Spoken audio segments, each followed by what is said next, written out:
person who has influenced my life in terms of action more than anybody is Mahatma Gandhi. Forgiveness is the attribute of the strong. Gandhi's use of conflict and compromise to win India its freedom. Mahatma Mohandas Gandhi was born in Porbandar, India on October 2, 1869. He was influenced tremendously in that early period, before he left for England, by his mother. His mother was a key influence in his life because she taught him self-sacrifice and the ability to fast, to purge oneself of one's wrongdoings. Upon finishing high school, Gandhi left India in search of a more rigorous academic environment in England. There he studied law and passed his bar exam. After becoming a lawyer and starting his practice in South Africa, Gandhi returned to India, where he began to fight for India's independence from Britain. Because of the efforts begun by Ram Mohan Roy and others in the Indian National Congress, the groundwork had been laid for gaining independence from Britain. When Gandhi started his peaceful protest, he began with the National Indian Congress, which was actually aimed at ending discrimination against Indians living in the British colony of South Africa. It was in South Africa that Mahatma Gandhi's main strategy, satyagraha, or nonviolent protest, was developed. Gandhi developed nonviolent tactics to create conflict with the British, disregarding his own personal safety in the process, while also compromising with the leaders of the Indian National Congress to keep Hindus, Muslims, and Sikhs unified in their successful pursuit of independence. So until 1906, he practiced law very successfully. In 1906, and we can actually date the point, the time, in fact, 3 p.m. in the afternoon, September 11th, 1906. He gets up to speak. The place was packed because the Indians were outraged over having achieved so little in terms of resisting racial discrimination. And one of the Indians in the back said, without Gandhi having even begun to speak, "I will go to prison before I obey this law." He gives the most innovative, original, creative speech of his career, at least up until that point. And that was to say, yes, let's go to jail. Let's follow the rules of nonviolent resistance. After achieving some success in South Africa, Gandhi returned to India, where he was welcomed as a hero because of the reputation he had built. At this time, he was mentored by Gopal Krishna Gokhale, a longtime member of the Indian National Congress and a social-political leader during the Indian independence movement who taught Gandhi how to effectively propose his ideas in India's complex mix of ethnic and religious diversity. Once Gandhi created the Satyagraha Ashram, which was proposed by Gokhale, he was able to connect with all Indians through his simple lifestyle, which consisted of farming, manual labor, and strong community.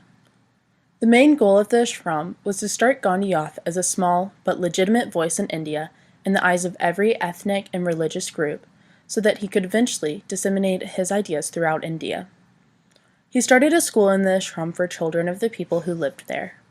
While Gandhi was building his legitimacy as a leader for all groups in India, an event known as the Amritsar Massacre forever changed the relationship Indians had with the British.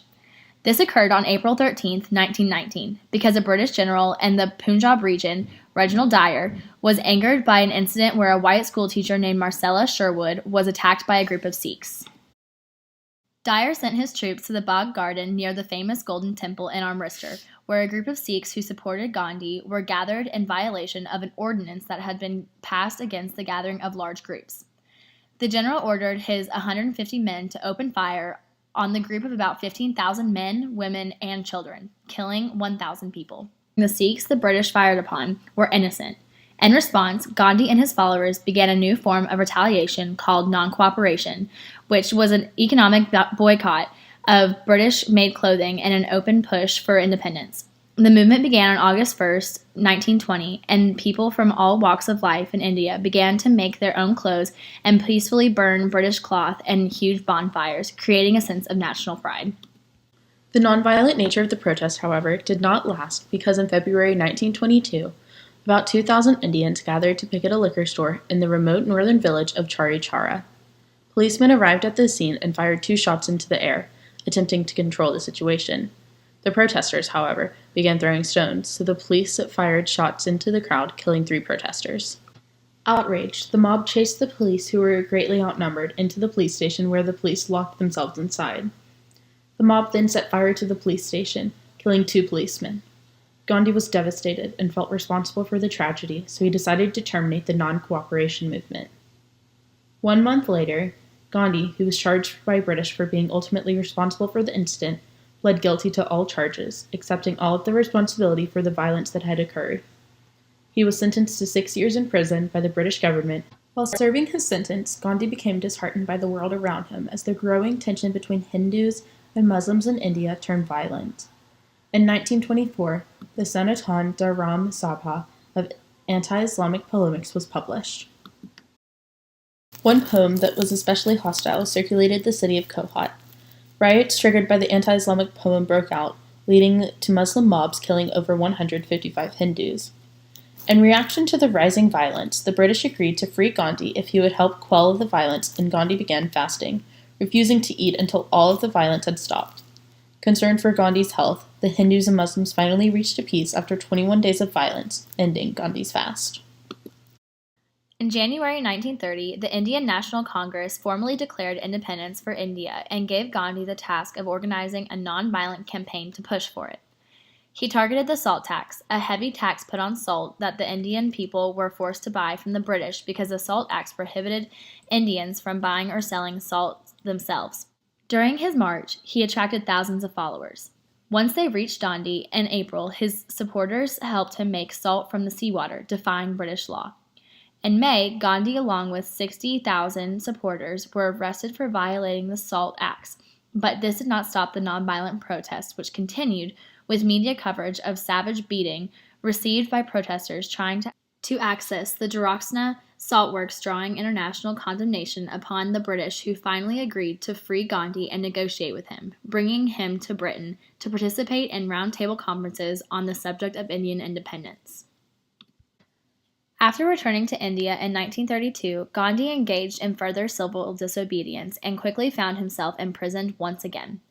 While serving his sentence in Yardava jail near Bombay, Gandhi fasted in opposition to the British government's support of a new Indian constitution that instituted separated political representation based on class. Gandhi fervently believed that this would create an indefinite and unjust division of the social classes in India. In January 1932, Gandhi declared that he would fast unto death in response to the unfair division of voters in India. After Gandhi fasted for 6 days, the British government accepted new terms to the constitution, reversing the separation decision.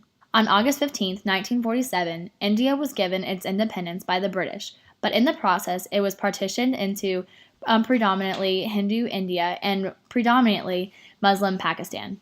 In January 1948, Gandhi began what, unknown to him, would be his last fast. His third fast for Hindu-Muslim unity lasted for 6 days. 3 weeks after ending the fast, Gandhi was assassinated at the age of 78 by Nathuram Godse on January 30th, 1948. Godse was a Hindu extremist who opposed all of Gandhi's nonviolent teachings, especially the acceptance of Muslims. Because of this, he shot Gandhi and fatally wounded him in New Delhi. Outraged and distraught by his death, India put together a funeral where millions of people gathered to not just mourn his death, but to celebrate his legacy and his life. Even though today we see Mahatma Gandhi as one of the greatest peace activists in history, he did not feel the same way about himself after India's independence. Once India gained its independence, Gandhi considered himself a failure because of the partition of Hindu India and Muslim Pakistan. In addition, India immediately descended into violence and chaos after gaining independence from Britain, and Gandhi thought that this was his fault in spite of the bloodshed he prevented with his fasts. What made him successful also made him unable to realize the importance of the impact he had on the world.